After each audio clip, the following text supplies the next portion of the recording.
20 जिल्ह्यातील आशा सुपरवायझर्स त्या प्रतिनिधी स्वरूपामध्ये इथे आलेले आहेत आणि त्याचं जे काही आता त्यांचा विषय असा आहे की ज्या आशा सुपरवायझर महाराष्ट्रामध्ये 3500 आहेत. आता समायोजनाचं जे सुरू आहे त्या समायोजनामध्ये 25 केडर समायोजन झालेले आहे, पण याच्या मधलाच हा एक केडर मात्र वंचित राहिलेला आहे आणि तो दुर्लक्षित राहिलेला आहे. त्यामुळे याला कामाला पण मोबदला पण मिळत नाही आणि त्यांना वेतन पण मिळत नाही. त्यामुळे या जे समायोजनाचं नियोजन सुरू आहे त्या समायोजनामध्ये आशा सुपरवायझरचं सुद्धा समायोजन करण्यात यावं हा विषय आज आहे.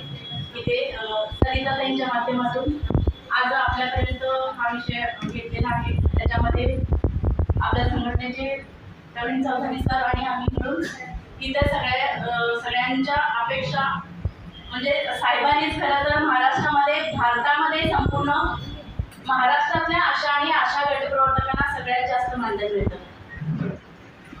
त्यामुळे आता हे जे काही दुर्लक्षित आणि उपेक्षित राहिलेले घटक आहेत त्यांना सुद्धा न्याय आपल्याकडूनच मिळावं यासाठी साहेबांच्याकडे आम्ही आमचं निवेदन देण्यासाठी आपल्या माध्यमातून उपस्थित.